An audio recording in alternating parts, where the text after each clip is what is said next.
안녕하세요. 퀴니엘리의 수상한 책방입니다. 오늘은 두 번째 책으로 돈의 심리학, 모건 하우절의 돈의 심리학, 당신은 왜 부자가 되지 못했는가? 전 세계 3천만 베스트셀러인 책이죠. 자, 그래서 모건 하우절은 전 월스트리트 저널 기자였고, 그 다음에 이 모건 하우절이 이 책이 이렇게 나오게 된 계기는 이 모건 하우절이 그 자신의 블로그에 날카로운 통찰과 이런 유려한 글솜씨를 발휘해서 금융과 재정에 관한 다양한 글을 올렸어요. 자, 그 글들이 이렇게 책으로 엮어진 것이 돈의 심리학입니다. 이 모건 하우절의 돈의 심리학은 출간된 지 몇 년이 지났지만 아직도 이제 아마존에서 이제 상위권을 금융 파트의 상위권을 지금 차지하는 그런 책입니다. 자, 그래서 이 책을 한번 우리 읽어보겠습니다. 자, 먼저 들어가는 글부터 한번 볼게요. 당신은 돈에 대해 얼마나 알고 있는가? 대학 시절 LA에 있는 어느 고급 호텔에서 주차 대행 아르바이트를 하던 때의 이야기다. 자주 오던 손님 중에 기술 기업을 경영하는 사람이 있었다. 20대에 이미 와이파이 중계기에 들어가는 핵심 부품을 설계하고 특허를 낸 천재였다. 스타트업 기업을 여러 개 창업해서 팔았는데 부와 명예 모든 면에서 어마어마하게 성공한 사람이었다. 그런데 그가 돈과 맺고 있는 관계가 사뭇 특이했다. 불안함과 어리석은 유치함이 묘하게 어우러진 모습이랄까. 그는 $100짜리 지폐 다발을 뭉치로 들고 다니면서 보고 싶다는 사람 누구에게나 보여주었다. 보고 싶어하지 않는 사람에게도 자주 보여주었다. 대놓고 큰 소리로 자신의 부를 떠벌렸으며 만취일 때가 많았고 돌발 행동도 찾았다. 그나 어느 날 호텔 직원 한 명에게 현금 수천 달러를 건네며 말했다. 요 아래 보석상에 가서 $1,000짜리 금화 몇 개만 사다 줘요. 1시간 뒤 이 경영자와 친구들은 금화를 손에 쥐고 태평양이 내려다 보이는 어느 선착장에 모였다. 그리고 바다에 동전을 던지기 시작했다. 물수제비를 뜨듯이 동전을 던져 누가 더 멀리 보냈는지 다투면서 낄낄거렸다. 재미로 한 일이었다. 며칠 뒤 그가 호텔 식당에 있는 조명을 깼다. 매니저는 $500짜리라며 새 것으로 바꿔줄 것을 요구했다. $500를 원해요? 그는 믿기지 않는다는 듯이 묻더니 주머니에서 지폐 다발을 건네 매니저에게 건넸다. 여기 $5,000요. 이제 썩 꺼지쇼. 다시는 그런 식으로 날 모욕하지 말아요. 이런 기행이 얼마나 오래 계속되었는지는 궁금한 사람도 있을 것이다. 길진 않았다. 그로부터 불과 몇 년 후 나는 그가 파산했다는 소식을 들었다. 이 책의 기본 전제는 다음과 같다. 돈 관리를 하는 것은 당신이 얼마나 똑똑한지와는 별 상관이 없다. 중요한 건 당신이 어떻게 행동하느냐이다. 행동은 가르치기가 어렵다. 아주 똑똑한 사람에게조차 말이다.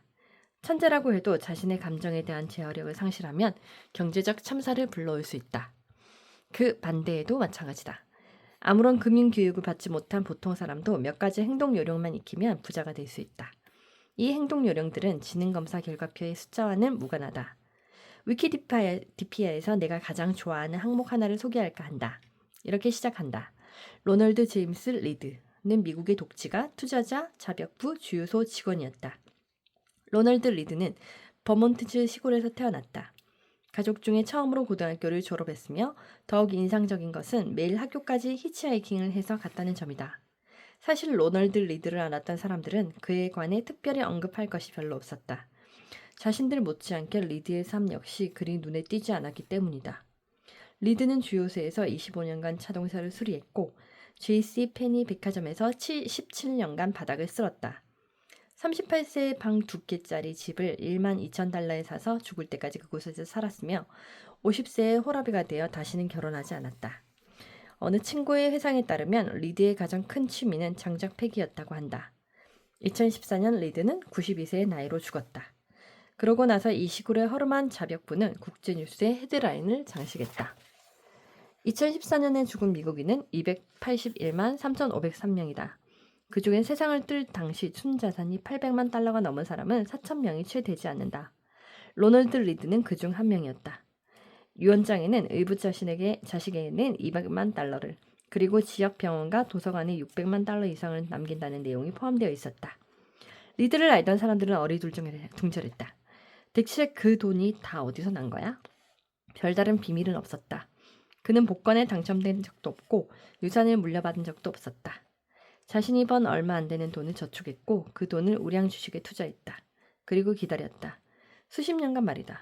그러는 동안 쥐꼬리만한 저축이 복리로 불어나 800만 달러가 넘는 돈이 됐다. 그게 전부다. 그렇게 자벽부가 독지가가 된 것이다. 로널드 리드가 죽기 몇 달 전 뉴스에 등장한 또 다른 남자가 있다. 리처드 퍼스콘이라는 사람이었다. 로널드 리드와는 손톱만큼도 닮은 점을 찾을 수 없는 이였다. 하버드 대학교를 졸업 후 MBA 학위를 따고 메릴린치의 중령을 지낸 퍼스콘은 금융 분야에서 대단히 크게 성공을 거두어 40대에 이미 자선 사업가가 되었다. 한때 메릴린치의 CEO였던 테이비드 코만스키는 퍼스콘을 이렇게 칭송했다. 그는 비즈니스에 통달하고 리더십이 있으며 건전한 판단력과 개인적 진실성을 지닌 사람이다. 비즈니스 매거진 크레이스는 한때 퍼스콘을 40세 이하 40인이 성공한 비즈니스맨으로 선정하기도 했다. 그러다가 금화로 물수지비끼를 뜨던 기술기업 경영자처럼 모든 게 무너져 내렸다. 퍼스콘은 2000년대 중반에 큰 돈을 빌려 코네티컷주 그리니치에 있는 1만 8천 평방미터 규모의 자택을 구입해 확장 공사를 했다. 화장실 11개, 엘리베이터 2개, 수영장 2개, 차고 7개가 있는 한 달 유지비만 9만 달러가 드는 대저택이었다. 그러다 2008년 금융위기가 터졌다. 경제적으로 타격을 입지 않은 사람이 거의 없을 정도였다. 퍼스콘의 재산은 순식간에 먼지가 됐다. 큰 부채와 비유동 자산을 보유하고 있던 퍼스콘은 파산했다. 2008년 파산법원에서 그는 이렇게 말했다고 전해진다. 현재 저는 수입이 전혀 없습니다. 가장 먼저 판비치에 있던 그의 집이 압류됐고 2014년에는 그리니치의 저택이 압류됐다. 로널드 리드가 자선단체에 재산을 남기기 5달 전 리처드 퍼스콘의 집에는 저당물 경매에서 보험회사가 산정한 가치 75%도 되지 않은 금액에 팔렸다. 로널드 리드는 인내했다. 리처드 퍼스콘은 탐욕을 불렀다. 바로 이것이 두 사람 인상에서 교육과 경험으로 생긴 엄청난 격차를 무색하게 만들었다. 여기서 리드를 닮고 퍼스콘은 닮지 말자는 교훈을 얻자는 게 아니다. 물론 그것도 썩 괜찮은 조언이지만 말이다. 정말로 흥미로운 부분은 두 사람이 금융에 대해 가지고 있던 독특한 태도다. 대학 졸업장, 교육, 배경, 경험, 연출 등이 없는 사람이 최고의 교육을 받고 최고의 연주를 가진 사람보다 훨씬 더 나은 결과를 낼 수 있는 분야가 또 어디 있을까? 나로선 떠오르지 않는다. 로널드 리드가 하버드 대학교를 졸업한 의사보다 심장이식 수술을 잘했다는 이야기는 상상할 수 없다. 최고의 교육을 받은 건축가보다 고층 빌딩을 더 잘 설계했다는 스토리 역시 마찬가지다. 자벽부가 세계 최고의 원자력 엔지니어보다 나은 성과를 냈다는 뉴스는 과거에도 없었고 앞으로도 절대 나오지 않을 것이다. 그러나 투자의 세계에서는 이런 것이 가능하다. 로널드 리드가 리처드 퍼스콘과 공존할 수 있다는 사실은 두 가지로 설명해 볼 수 있다. 하나는 금융 성과가 지능, 노력과 상관없이 운에 좌우된다는 것이다. 어느 정도 맞는 말이고 이 부분에 대해서는 뒤에서 자세히 이야기할 것이다. 두 번째는 금융 성공은 대단한 과학이 아니라는 사실이다. 금융은 소프트 스킬이고 소프트 스킬에서는 아는 것보다 행동이 더 중요하다. 이 소프트 스킬을 가리켜 나는 돈의 심리학이라고 부른다. 이 책의 목표는 여러 개의 짧은 이야기를 통해 돈의 기술적 측면보다 소프트 스킬이 더 중요함을 전달하는 것이다. 그렇게 해서 리드와 퍼스콘 같은 사람은 물론이거니와 그 사이에 위치한 모든 사람들이 더 나은 의사결정을 내릴 수 있기를 바란다. 나는 소프트 스킬들이 제대로 된 평가를 받지 못하고 있음을 알게 되었다. 우리는 금융을 수학을 기반으로 하는 분야로 배우는 경우가 많다. 공식의 데이터를 넣으면 공식이 우리가 뭘 해야 하는지 알려주고 그러면 우리는 그냥 그대로 해야 하는 것으로 알고 있다. 개인 금융에서는 맞는 말이다. 개인 금융에서는 6개월치 비상 자금이 있어야 하며 월급의 10%를 저축하라고 말한다. 투자에서도 맞는 말이다. 이미 우리는 투자에서 이자율과 가치 평가 사이의 역사적 상관관계를 잘 알고 있다. 기업 재무에서도 맞는 말이다. 기업의 최고 재무 책임자는 정확한 자본 비용을 측정할 수 있다. 이런 것들이 하나라도 나쁘다거나 틀렸다는 얘기가 아니다. 다만 뭘 해야 할지 아는 것만으로는 당신이 그것을 시도할 때 머릿속에서 일어나는 일을 전혀 알 수가 없다. 관심이 있든 없든 누구나 영향을 받는 주제가 두 가지 있다. 바로 건강과 돈이다. 현대과학의 발전으로 의료보건업계에도 큰 업적을 이루었다. 전 세계적으로 기대 수명이 늘어나고 있고 인체의 원리에 대한 생각은 여러 가지 새로운 과학적 발견으로 대체되었다. 그 덕분에 사실상 모든 사람이 더 건강해졌다. 하지만 돈을 다루는 업계, 다시 말해 투자와 개인금융, 사업기획 등을 다루는 업계는 이야기가 좀 다르다. 지난 20년간 금융업계는 최고 대학 출신의 가장 똑똑한 사람들을 무더기로 쓸어갔다. 10년 전 금융공학은 프린스턴 대학교 공과대학에서 가장 인기 있는 전공이었다. 그러나 금융공학이 우리를 더 나은 투자자로 만들어주었다는 증거가 하나라도 있을까? 나는 보지 못했다. 우리는 그동안 집단적 시행착오를 통해 더 훌륭한 농부, 더 유능한 배관공, 더 발전된 화학자가 되는 법을 알아냈다. 그러나 시행착오가 우리에게 개인 금융을 개선하는 법을 알려주었을까? 우리는 빚을 덜 허덕이게 되었을까? 만약을 대비해 더 많이 저축하고 있을까? 은퇴를 더 잘 준비하고 있을까? 돈이 행복을 위해 무엇을 할 수 있고 무엇은 못하는지에 대한 더 현실적인 관점을 갖게 됐을까? 나는 이에 대한 설득력 있는 증거를 발견하지 못했다. 그 이유는 우리가 돈을 물리학과는 비슷하지 않다고 여기기 때문이다. 실제는 우리는 그렇게 배워왔다. 이는 너무나 중요한 문제로 나에게는 대단히 매력적으로 느껴진다. 돈은 사방에 있다. 우리 모두에게 영향을 미치고 대부분의 사람을 혼란스럽게 만든다. 돈을 생각하는 방식은 누구나 조금씩 다르다. 돈은 리스크나 신뢰, 행복처럼 삶의 다른 많은 영역에도 적용할 수 있는 교훈을 준다. 사람들이 왜 그렇게 행동하는지를 설명하는데 돈보다 더 강력한 확대경을 제공하는 것은 없다. 내가 금융에 관한 글을 쓰기 시작한 2008년 초는 금융위기와 함께 80년 만에 최악의 경기 침체가 막 시작되던 때였다. 이 문제에 관해 10년 이상 글을 쓰면서 나는 돈의 심리학에 대해 깊이 생각했다. 글을 쓰기 위해 나는 지금 무슨 일이 일어나고 있는지를 알아보려고 했다. 그러나 금융위기 이후 가장 먼저 알게 된 것은 도대체 어떻게 벌어진 일인지 혹은 왜 이런 일이 일어났는지를 아무도 정확하게 설명하지 못한다는 사실이었다. 앞으로 어떻게 해야 할지는 말할 것도 없었다. 그럴듯한 설명이 하나 나올 때마다 똑같이 설득력이 있는 반박이 나왔다. 공학자들이 다리가 붕괴된 원인을 규명할 수 있는 것은 특정 부위에 어느 정도의 힘이 강해지면 그 부위가 부러질 거라는 데 일치된 의견이 있기 때문이다. 물리학은 논란을 일으키지 않는다. 법칙을 따르기 때문이다. 하지만 금융은 다르다. 금융은 사람들의 행동을 따른다. 나의 행동이 스스로에게는 합리적으로 보여도 당신에게는 미친 것처럼 보일 수 있다.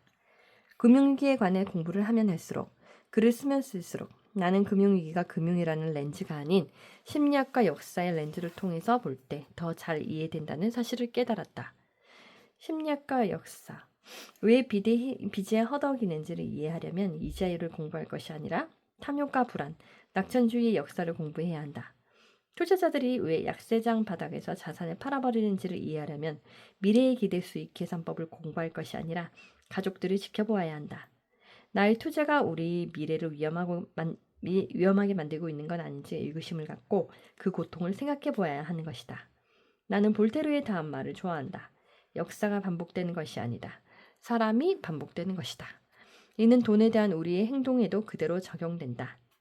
2018년 나는 돈을 다룰 때 사람들에게 영향을 주는 잘못된 행동 원인, 편향, 결함 중에서 가장 중요한 것 20가지를 골라 계략적으로 설명한 보고서를 썼다. 100만 명이 넘는 사람들이 이 돈의 심리학이라는 보고서를 읽었고 뜨거운 호응을 보였다. 이 책은 같은 주제를 더 심도 있게 파고들어 쓴 것이다. 해당 보고서의 몇몇 짧은 단락은 책에 그대로 등장하기도 한다. 자, 들어가는 글, 당신은 돈에 대해 얼마나 알고 있는가 부분을 살펴봤어요. 자, 제가 이 책을 읽으면서 좀 인상 깊게 읽었던 챕터를 한 4개 정도 뽑아봤는데 4장, 시간이 너희를 부유케 하리니 4장과 그 다음에 7장, 돈이 있다는 것의 의미, 그 다음에 13장, 안전 마진, 그 다음에 스페셜 브록으로 이번에 이제 나의 아이들에게 보내는 금융 조언. 이 부분이 또 이 책을 거의 이 책의 내용을 거의 이제 요약하는 형태의 조언이기 때문에 이 부분도 되게 읽어볼 만하다고 볼 수 있어요. 자, 그러면 우리 한번 4장 시간이 너희를 부유케 하리니 이 부분을 한번 같이 좀 볼게요. 자, 이 4장 부분에서 자, 워렌 버핏이 부를 쌓은 가정을 다룬 책은 2,000권이 넘는다. 그중 다수가 훌륭한 책이다. 그러나 가장 간단한 사실에 주목한 책은 거의 없다. 버핏이 그렇게 큰 재산을 모은 것은 그가 훌륭한 투자자여서가 아니라 말 그대로 어릴 때부터 훌륭한 투자자였기 때문이라는 사실 말이다. 이 책을 쓰고 있는 지금 버핏의 자산은 845억 달러다. 그중 842억 달러는 50번째 생일 이후에 축적된 것이다. 815억 달러는 그가 사회보장연금을 받을 수 있는 요건이 충족된 60대 중반 이후에 생긴 것이다. 워렌 버핏은 경이로운 투자자이다. 그러나 그의 성공을 모두 투자 감각 덕으로만 돌린다면 핵심을 놓치는 것이다. 성공의 진짜 열쇠는 그가 무려 75년 동안 경이로운 투자자였다는 점이다. 만약 그가 30대에 투자를 시작해 60대에 은퇴했다면 그의 이름을 들어본 사람이 거의 없을 것이다. 작은 사고 실험을 해보자. 버핏이 진지하게 투자를 시작한 것은 10살 때였다. 30살이 됐을 때 순자산은 당시 100만 달러, 물가 상승률을 감안하면 930만 달러였다. 만약 그가 좀 더 평범한 사람이어서 세상을 탐험하고 자신의 열정을 찾는데 10대와 25,000달러쯤이나 됐을까? 그래도 그가 계속해서 연간 22%라는 놀라운 투자 수익을 거두었다고 치자. 그러다가 예순이 되었을 때 투자를 그만두고 은퇴 후에 골프나 치며 손주들과 시간을 보낸다고 해보자. 지금 그의 순자산은 대략 얼마 정도일까? 845억 달러는 아닐 것이다. 1190만 달러. 그의 실제 순자산보다 99.9%가 적은 금액이다. 사실상 워렌 버핏의 경제적 성공은 모두 사춘기 시절을 쌓았던 금전적 바탕과 노년기까지 사업에서 손을 떼지 않은 덕분이었다. 그의 재주는 투자였지만 그의 비밀은 시간이었다. 이것이 바로 복리의 원리다. 이를 다른 식으로 생각해보자. 버핏은 시대를 통틀어 가장 큰 돈을 가진 투자자다. 그러나 사실 버핏이 가장 위대한 투자자는 아니다. 적어도 연간 수익률 평균을 기준으로 했을 때는 그렇다. 헤지펀드 르네상스 테크놀로지의 수장 짐 사이먼스는 1988년 이후 연간 66%의 수익률로 돈을 불려왔다. 누구도 근접한 적이 없는 기록이다. 방금 보았듯이 버핏의 수익률은 대략 연간 22% 정도였으니 사이먼스의 3분의 1 수준이다. 사이먼스의 순자산은 이 글을 쓰는 현재 210억 달러다. 우리가 다루는 숫자의 크기를 감안하면 이렇게 말하는 게 얼마나 웃긴 일인지는 알지만 사이먼스는 버핏보다 75%나 덜 부자다. 만약 사이먼스가 앞에서 본 것처럼 더 훌륭한 투자자라면 이런 차이는 왜 생길까? 사이먼스는 50살이 되어서야 투자 성과가 눈에 띄기 시작했다. 그가 돈을 불릴 수 있었던 세월은 버핏의 절반도 되지 않았다. 만약 사이먼스가 연간 66%의 수익률로 버핏처럼 70년간 부를 쌓았다면 그의 재산은 6,390경 781조 7,807억 4,816만 달러가 되었을 것이다. 말도 안 될 만큼 비현실적인 숫자다. 핵심은 작은 변화처럼 보이는 가정이 말도 안 될 만큼 비현실적인 숫자를 낳을 수 있다는 사실이다. 그래서 우리는 어떤 것이 왜 그토록 강력하게 졌을까 한번 연구할 때 성공의 진짜 핵심 동력을 관가한다. 많은 사람들은 복리 이자표를 처음 보고 나서 인생이 바뀌었다고 말한다. 하지만 아마 실제로 인생이 바뀌진 않았을 것이다. 놀라긴 했을 것이다. 직관적으로 보면 마치 잘못된 결과처럼 보이기 때문이다. 기하급수적 사고보다는 일차원적 사고가 훨씬 더 직관적이다. 여러분에게 8을 머릿속으로 계산해보라고 하면 몇 초 만에 계산할 수 있다. IBM이 3.5MB 하드 드라이버를 만든 것이 1950년대이다. 1960년대까지는 모든 게 기껏해야 수십 메가바이트의 속도로 움직였다. 1970년대가 되자 IBM의 윈체스터 드라이브에는 70MB가 들어갔다. 이후 드라이버의 크기는 기하급수적으로 작아지고 저장 용량은 기하급수적으로 늘어났다. 1990년대 초반 PC들은 흔히 200MB에서 500MB가 들어갔다. 그러다가 쾅 모든 게 폭발했다. 1999년 애플의 아이맥에는 6GB 하드 드라이브가 들어갔다. 2003년 파워맥에는 120GB가 들어갔다. 2006년 신형 아이맥에는 250GB가 들어갔다. 2011년 최초의 4TB 하드 드라이브가 나왔다. 2017년 60TB 하드 드라이브가 나왔다. 2019년 100TB 하드 드라이브가 나왔다. 이상을 정리하면 1950년대부터 1990년대까지는 296MB가 늘었다. 1990년부터 지금까지는 1억 메가바이트가 늘었다. 만약 1950년대 기술 낙관론자였다면 앞으로 저장 용량이 1000배는 더 커질 것이라고 예측했을지도 모른다. 좀 무리를 했다면 10,000배를 예상했을 수도 있다. 내가 죽기 전에 3천만 배가 더 커질 것이라고 말한 사람은 거의 없을 것이다. 하지만 그런 일이 일어났다. 직관적으로 잘 와닿지 않는 복리의 속성은 가장 똑똑한 사람들조차 복리의 힘을 간과하게 만든다. 2004년에 빌 게이츠는 누가 1기가씩이나 되는 저장 용량이 필요하겠냐면서 새롭게 단장한 지메일을 비난했다. 작가 스티븐 레비는 다음과 같이 썼다. 빌 게이츠는 첨단 기술을 도통한 사람이지만 그의 사고방식은 스토리지는 아껴 써야 할 상품이라는 구식 패러다임에 머물러 있었다. 모든 게 얼마나 빨리 성장할 수 있는지는 늘 사람들을 놀라게 한다. 여기서 위험한 점은 복리가 직관적으로 와닿지 않을 때 우리가 복리의 잠재력을 무시하고 다른 수단을 통해 문제를 해결하려는 사실이다. 우리가 생각을 너무 많이 해서가 아니다. 잠시 멈춰 서서 복리의 잠재력에 관해 생각하는 경우가 거의 없기 때문이다. 버핏의 성공 요인을 해부한 2000권의 책 중에 이 남자는 75년간이나 꾸준히 투자를 해왔다라는 제목의 책은 없다. 그러나 우리는 그의 성공 대부분이 무엇 때문인지를 알고 있다. 다만 이런 수학적 사실이 직관적이지 않기 때문에 헤아리기가 어려울 뿐이다. 경기 순환이나 주식 거래, 전략, 부문 투자 등에 관한 책들은 많다. 그러나 가장 강력하고 중요한 책은 닥치고 기다려라가 되어야 한다. 달랑 페이지 한 장에 장기 경제 성장 그래프가 그려져 있는 책이다. 주식 거래를 했다가 실망하고 잘못된 전략을 세우고 어쩌다가 투자했는데 성공을 거두기도 하는 이 모든 일의 주된 원인은 어쩌면 복리가 직관적으로 잘 와닿지 않기 때문일지도 모른다. 사람들이 최고 투자 수익률을 올리려고 온갖 노력을 쏟아붓는 것을 비난할 수는 없다. 직관적으로 보면 그게 부자가 되는 최선의 길처럼 보인다. 그러나 반드시 최고 수익률을 올리는 것만이 훌륭한 투자인 것은 아니다. 최고의 수익률은 일회성이어서 반복할 수 없는 경향이 있기 때문이다. 꽤 괜찮은 수익률을 계속해서 올리는데 더 훌륭한 투자다. 최대한 오랫동안 반복적으로 할 수 있는 투자 말이다. 여기서 힘을 발휘하는 것이 복리의 원리다. 정반대의 경우, 즉 계속 가지고 갈 수 없는 방식으로 한 번에 어마어마한 수익률을 올리는 것은 오히려 비극을 낳는다. 자, 그래서 시간의 힘이 복리의 힘이 너희를 부유케 할 것이다 라는 사장의 내용이었습니다. 네, 저는 돈의 심리학 이 책에서 개인적으로 가장 좀 인상 깊었던 부분이 스토리 7 부분, 돈이 있다는 것의 의미, 이 부분입니다. 여기 한번 같이 볼게요. 내 시간을 내 뜻대로 쓸 수 있다는 게 돈이 주는 가장 큰 배당금이다. 매일 아침 일어나 나는 오늘 내가 원하는 건 뭐든지 할 수 있어 라고 말할 수 있다고 상상해보라.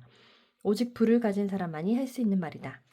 부가 우리에게 주는 최고의 선물이 바로 이런 것이다. 사람들은 더 행복해지기 위해 더 부자가 되려고 한다. 행복은 복잡한 주제다. 사람은 모두 제각각이기 때문이다. 그럼에도 행복에는 공통 분모가 하나 있다면 사람들은 자신의 삶을 마음대로 하고 싶어 한다는 사실이다. 원하는 것을 원할 때, 원하는 사람과 원하는 만큼 오랫동안 할 수 있는 능력은 가치를 매길 수 없을 만큼 귀한 것이다. 이는 돈이 주는 가장 큰 배당금이다. 월급보다도 집의 크기보다도 위신 있는 직업보다도 더 중요한 것이 있다. 원하는 것을 원할 때, 원하는 사람과 할 수 있는 것. 그 사실이야말로 사람을 행복하게 만드는 가장 뚜렷한 생활 양식의 변수였다. 돈을 내지 않은 가장 큰 가치는 내 시간을 내 마음대로 쓸 수 있게 해준다는 점이다. 이는 절대 과장이 아니다. 돈이 있으면, 즉 아직 사용하지 않은 자산이 있으면 독립성과 자율성이 조금씩 쌓인다. 언제 무엇을 할지 나에게 더 많은 결정권이 생긴다는 뜻이다. 부를 갖는다는 것은 어떤 의미일까? 어느 정도의 부는 내가 아플 때 빈털터리가 되는 일 없이 며칠 일을 쉴 수 있다는 뜻이다. 지금 이게 가능하지 않은 사람에게는 큰 의미가 있는 일이다. 부가 그보다 조금 더 있다면 해고가 되더라도 좀 더 기다릴 수 있을 것이다. 가장 먼저 찾은 일자리에 어쩔 수 없이 취업하는 것이 아니라 더 좋은 자리가 날 때까지 기다릴 수 있다는 얘기다. 이는 인생이 바뀔 만큼 중요한 일이다. 6개월치 비상자금이 있다는 것은 상사가 두렵지 않다는 뜻이다. 새 직장을 구하느라 좀 쉬더라도 별일 없이 지낼 수 있음을 알기 때문이다. 더 많은 부가 있다는 건 월급이 좀 낮더라도 시간 조정이 자유로운 일자리를 구할 수 있다는 뜻이다. 통근 시간이 더 짧은 곳을 택할 수도 있을 것이다. 갑자기 몸이 아프더라도 치료비를 걱정하지 않고 해결할 수 있다. 필요할 때가 아니라 자신이 원할 때 은퇴할 수 있는 능력이기도 하다. 이처럼 돈으로 시간의 선택권과 살 수 있다는 건 어지간한 사치품과는 비교할 수 없을 만큼 큰 가치다. 대학을 다니는 내내 나는 투자은행가가 되고 싶었다. 이유는 하나였다. 투자은행가는 돈을 많이 벌기 때문이다. 그게 유일한 동기였고 투자은행가가 되기만 하면 더 행복해질 거라고 100% 확신했다. 3학년 때 LA에 있는 어느 투자은행에 여름 인턴십 자리를 얻은 나는 내 커리어의 복권을 맞았다고 생각했다. 그 이상 바랄 게 없었다. 첫날부터 투자은행가들이 왜 돈을 많이 버는지 알게 되었다. 나는 사람이 그렇게까지 긴 시간을 그렇게까지 정해진 대로 빡빡하게 일할 수 있는지를 처음 알았다. 사실 대부분의 사람은 하지 못할 것이다. 자정이 되기 전에 퇴근하는 것은 사치로 간주되었고 사무실에는 이런 말도 있었다. 토요일에 출근하지 않을 거라면 일요일에는 굳이 나올 필요도 없다. 투자은행에서의 일은 지적 자극을 주었고 보수도 두둑했고 내가 중요한 사람이 된 듯한 느낌을 주었다. 그러나 깨어있는 매초 매분 상사의 노예로 일했고 결국 내 인생에서 가장 끔찍한 경험 중 하나가 됐다. 넉 달짜리 인턴십이었는데 나는 고작 한 달을 버텼다. 가장 곤란했던 점은 내가 그 일을 아주 좋아했다는 사실이다. 나는 열심히 일하고 싶었다. 하지만 좋아하는 일이라도 타인의 통제하에 내 뜻대로 할 수 없는 스케줄에 맞춰서 한다는 것은 마치 싫어하는 일을 하는 것과 같았다. 이런 감정을 부르는 이름이 있다. 심리학자들은 이것을 저항이라고 부른다. 펜실베니아 대학교 마케팅 담당 교수 조나 버거는 이를 다음과 같이 깔끔하게 요약했다. 사람들은 자신에게 통제권이 있다고 느끼고 싶어한다. 다시 말해 운전석에 앉고 싶어한다. 우리가 사람에게 뭔가를 시키려고 하면 그들은 힘을 뺏긴 기분을 느낀다. 스스로 선택을 내렸다기보다 우리는 그들의 선택을 대신 내려드렸다고 느낀다. 그래서 원래는 기꺼이 하려고 했던 일조차 싫다고 하거나 다른 짓을 한다. 이 설명이 얼마나 옳은지 인정하고 나면 내가 원하는 것을 원할 때 원하는 사람과 원하는 곳에서 원하는 만큼 오랫동안 할 수 있는 삶에 맞춰 돈을 버는 것이 대단한 이득임을 깨닫게 된다. 이와 관련된 일화가 하나 있다. 세계 최대 온라인 인디 음악 시장 cdbaby.com의 창업자 데릭 시버스는 그의 친구가 자신에게 어떻게 부자가 되는지를 물은 적이 있다며 그때 이야기를 해주었다. 나는 낮에는 맨해튼 중부에서 연 $20,000 최저임금에 가까운 돈을 받는 일을 했다. 외식은 절대 하지 않았고 택시를 타는 일도 없었다. 한 달에 $1,800를 벌어 생활비로 $1,000를 썼다. 그렇게 2년간 일을 해서 $12,000를 모았다. 그때가 22살이었다. $12,000가 모이자 나는 낮에 하던 일을 그만두고 전업 뮤지션이 되기로 결심했다. 한 달에 공연 몇 번은 잡을 수 있을 테고 그걸로 생활비를 감당할 수 있을 거라 생각했다. 이제 자유였다. 한 달 후 나는 낮에 하던 일을 그만두었고 이는 이후 다시 취업을 하지 않았다. 내가 이런 이야기를 끝내자 친구는 그게 다냐며 하시는 듯 물었다. 나는 그게 다라고 대답했다. 친구는 말했다. 아니 너는 회사를 팔기도 했잖아. 나는 그 일은 내 인생을 크게 바꿔놓지 못했다고 말했다. 그런 일은 그저 은행 잔고를 늘려주었을 뿐이다. 내 인생이 진정으로 바뀐 것은 부자가 되었을 때가 아니라 자유를 찾은 22살 때였다.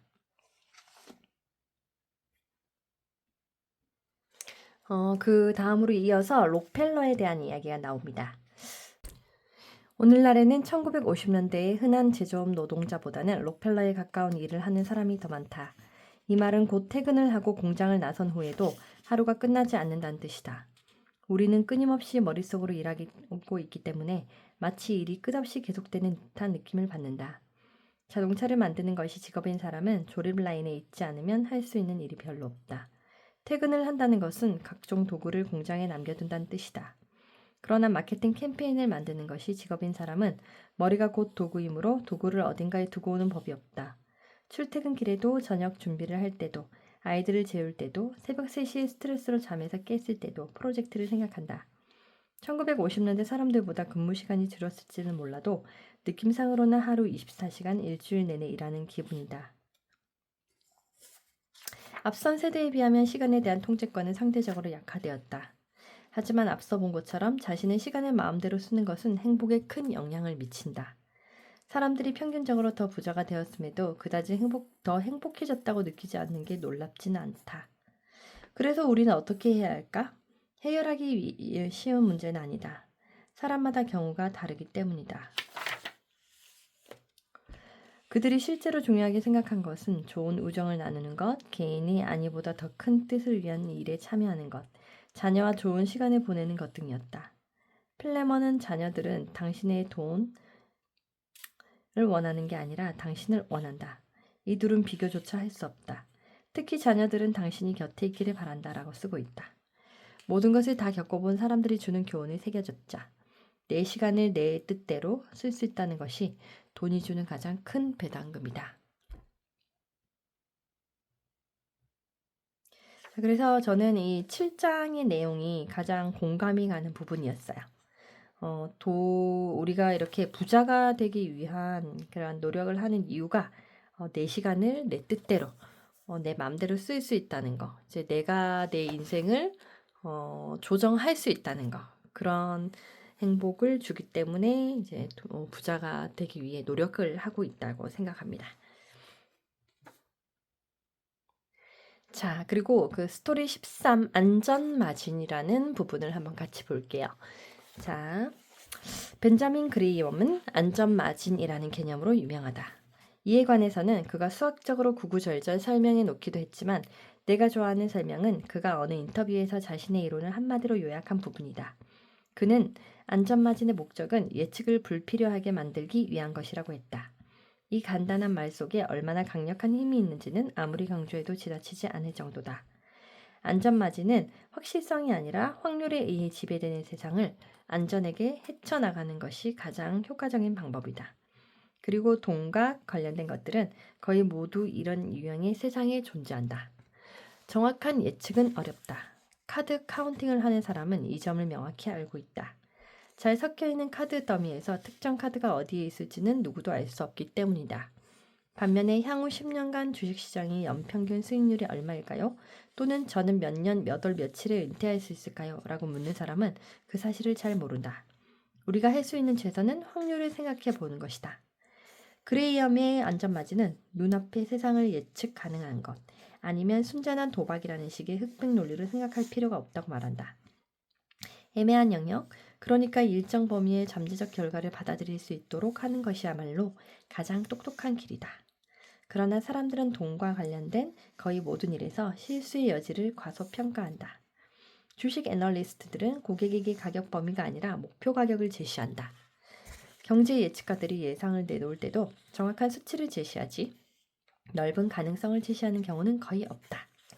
확실히 알 수는 없습니다. 라고 하면서 확률로 이야기하는 평론가보다는 굳건한 확실성을 가지고 말하는 평론가가 더 많은 추종자를 확보하기 때문이다. 빌 게이츠는 이 점을 잘 이해하고 있었다. 마이크로소프트가 설립된 지 얼마 되지 않았을 때 일이다. 아무 수입이 없어도 직원들에게 1년 동안 월급을 줄 수 있을 만큼 은행에 충분한 현금을 보유하고 싶다는 어마어마하게 보수적인 접근법을 생각해냈습니다. 워렌 버핏도 2008년 버크셔 해서웨이 주주들에게 비슷한 생각을 밝힌 적이 있다.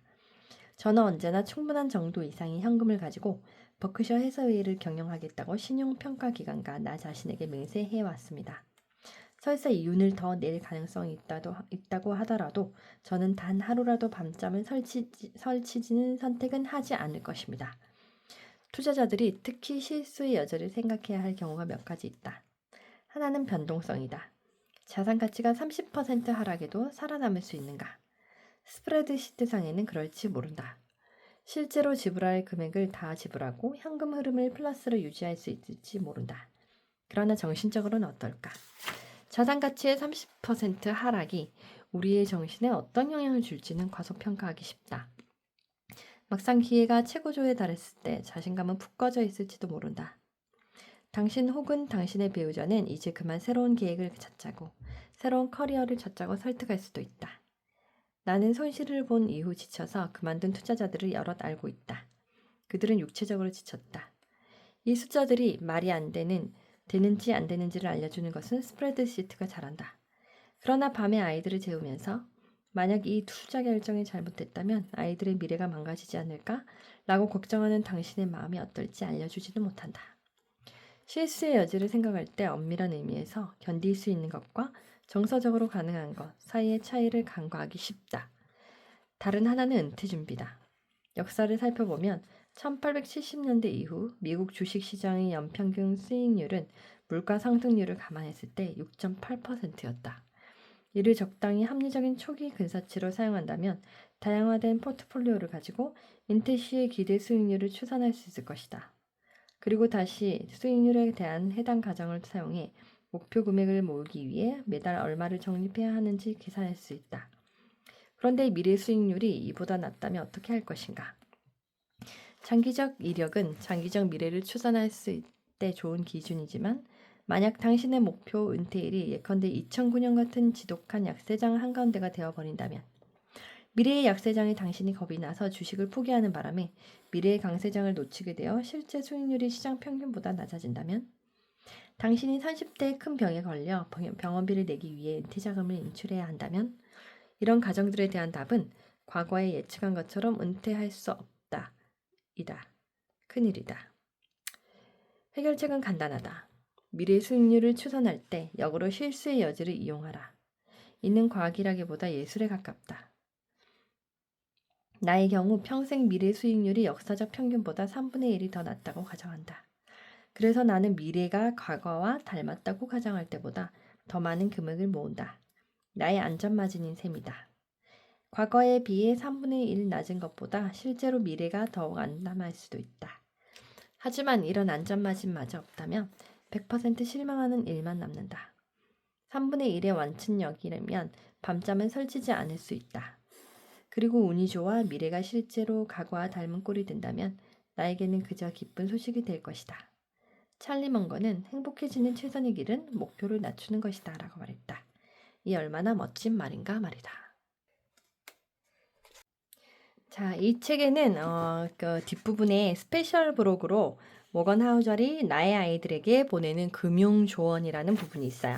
자, 이 부분이 거의 뭐 이 책에서 또 중요한 부분을 얘기를 해주는 메시지가 많기 때문에 꼭 읽어보셨으면 좋겠어요. 한번 같이 볼게요. 사랑하는 나의 아이들에게 언젠가는 너희들도 금융에 대해 배워야 할 때가 올 것이다. 그때 너희들을 위해 나는 다음과 같은 이야기를 들려주고 싶구나. 살다 보면 자신이 내린 선택으로 부와 가난이 결정된다고 생각하기 쉽다. 그리고 인생에서 우연히 역할을 과소평가하기는 더 쉽단다. 인생은 내가 겪은 경험과 내가 만난 사람들을 반영한다. 하지만 그중 많은 부분이 스스로 결정한 것이 아니며 우연에 의해 좌우되는 법이다. 우리는 각자 다른 가치관을 가진 다른 가족에게 태어나고 국가도 세대도 다르다. 그 과정에서 우연히도 누구를 만나느냐는 순전히도 운이 결정한다. 이런 것들은 나중의 결과에 대단히 큰 역할을 한단다. 나는 내가 열심히 노력하는 것이 가치와 그 보상을 믿었으면 좋겠다. 그러나 모든 성공이 노력의 결실도 아니고 모든 가난이 게으름의 결과도 아님을 깨닫기를 바란다. 너 자신을 포함해 누군가를 판단할 때는 이 점을 반드시 기억하거라. 돈이 주는 가장 큰 배당금은 내 시간을 마음대로 할 수 있는 능력이다. 내가 원할 때 원하는 일을 원하는 곳에서 원하는 사람과 함께 원하는 만큼 오래 할 수 있다는 사실은 그 어떤 고가의 물건이 주는 기쁨보다 더 크고 더 지속적인 행복을 준다. 비싼 물건을 소유하면서 얻은 기쁨은 금세 사라진다. 그러나 근무 시간을 조정할 수 있고 통근에 오랜 시간이 걸리지 않는 일자리를 가진 기쁨은 질리지 않을 것이다. 넉넉한 저축이 있어 위기의 순간에 내가 적절한 시간과 선택권을 가질 수 있다면 이런 기쁨 또한 오래 지속될 것이다. 내가 원할 때, 내가 준비됐을 때 은퇴할 수 있는 기쁨 역시 대단할 것이다. 내가 모은 한 푼은 모두 남들 손에 맡겨질 수 있었던 내 미래 한 조각을 소유하는 것과 같단다. 우선순위가 뭐가 되었든지 말이다. 내 부모인 우리는 열심히 일해서 너를 지원하고 기회의 문을 열어줄 것이다. 하지만 너를 응석바지로 키우지는 않을 것이다. 야박하게 굴겠다는 게 아니다. 1달러가 얼마나 귀한지 경험하지 않고서는 누구도 1달러의 가치를 배울 수 없기 때문이란다. 원하는 걸 모두 가질 수 없다는 사실을 알아야만 필요와 욕망의 차이를 이해할 수 있다. 그래야 계획을 세우고 저축을 하고 이미 가진 것을 귀하게 여길 수 있는 법이다. 비참해지지 않으면서도 검소하게 살 수 있는 기술은 인생을 살아가는데 꼭 필요한 능력이다. 이는 살면서 어쩔 수 없이 마주할 인생의 기륭하복 앞에서 아주 유용할 것이다. 나폴레옹은 전쟁의 천재란 주변 사람들이 모두 미쳐갈 때 평범한 것을 할 수 있는 사람이라고 했다. 돈 관리도 이와 같단다. 대단한 일을 하지 않아도 괜찮은 결과를 얻을 수 있다. 오랫동안 꾸준히 망치지면 않는다면 말이다. 엄청난 실수만 피해라. 이것이 그 어떤 조언보다 힘이 될 것이다. 더 적은 것을 가지고 사는 법을 배워라. 이런 삶의 방식은 경제적으로 가장 큰 힘이 되는 지렛대가 될 것이다. 이것은 너의 소득이나 투자 수익률보다 내가 통제하기 쉬운 부분이기 때문이다. 5만 달러를 벌지만 4만 달러만 갖고도 행복한 사람은 15만 달러를 벌면서 15만 1,000달러가 있어야 행복한 사람보다 더 부자다. 수익률이 5%여도 지출이 적은 투자자는 연간 7%의 수익률을 올려도 마지막 한 푼까지 다 써야 하는 투자자보다 더 넉넉할지 모른다. 내가 얼마를 버느냐가 내가 얼마를 갖느냐를 결정하지 않는다. 내가 얼마를 가졌느냐가 내가 얼마를 필요로 하느냐를 결정하지도 않는다. 필요하다면 중간에 마음을 바꿔도 괜찮다. 18살의 인생을 모두 파악하는 사람은 거의 없다. 그러니 내가 고른 전공이 나중에 즐겁지 않아도 되고 내가 딴 학위가 열정을 느끼는 분야가 아니어도 된다. 어떤 직업을 가지고 있다가 다른 일을 하고 싶어져도 괜찮다. 가치관과 목표가 조금씩 바뀌었노라고 인정하는 것도 좋다. 마음을 바꾼 내 자신을 용서하는 것은 대단한 능력이다. 특히나 젊은 시절에는 말이다. 모든 것에는 대가가 있다. 단순히 가격표를 이야기하는 것이 아니다. 바쁜 직업의 대가는 가족, 친구와 떨어져 보내는 시간이다. 장기적인 시장 수익률의 대가는 불확실성과 변동성이다. 자녀를 응석박지로 키우는 대가는 온실 속 화초 같은 삶이다. 가치 있는 모든 것에는 대가가 있고 대가의 대부분은 쉽게 드러나지 않는다. 지불할 가치가 있는 대가도 많지만 그 대가는 비용이라는 사실을 절대 간과해서는 안 된다. 이 점을 받아들이면 시간, 인간관계, 자율성, 창의성을 현금만큼이나 귀중한 화폐로 보게 될 것이다. 진정한 성공은 나를 사랑해줬으면 하는 사람들이 나를 사랑하는 것이다. 그리고 그 사랑을 얻는데 압도적으로 큰 영향을 주는 것은 순자산의 수준이 아니라 내가 사람들을 어떻게 대하느냐이다. 내가 줄 수 있는 가장 중요한 금융지원은 너나 대부분의 사람이 진심으로 원하는 것은 돈이 가져다 주지 않는다는 사실이다. 너의 세상과 나의 세상은 다를 것이다. 내 세상이 내 부모님의 세상과 다른 것처럼 말이다. 그러니 이 조언들을 받아들이지 않아도 괜찮다. 사람은 모두 다르고 정답을 다 가진 사람은 아무도 없다. 누구의 조언이라 해도 너만의 가치관, 목표, 환경을 고려해서 받아들이기 바란다. 끝으로 엄마 아빠는 너를 사랑한단다. 모건 하우절. 자, 그래서 이 부분도 아이들에게 얘기해주면 좋은 그런 금융 좋은 부분이었어요. 자, 오늘 우리 같이 돈의 심리학, 당신은 왜 부자가 되지 못했는가를 한번 같이 살펴봤어요. 자, 아직 이 책을 읽지 않으신 분들은 한번 읽어보시면 좋으실 것 같아요. 도움이 되는 그런 금융 조언들이 많이 이 책에 담겨 있기 때문에 자, 읽어보시면 좋을 것 같습니다. 자, 그러면 다음 시간에 좀 더 좋은 책을 가지고 다시 돌아오도록 할게요. 이상으로 퀴니엘리의 수상한 책방이었습니다. 안녕히 계세요.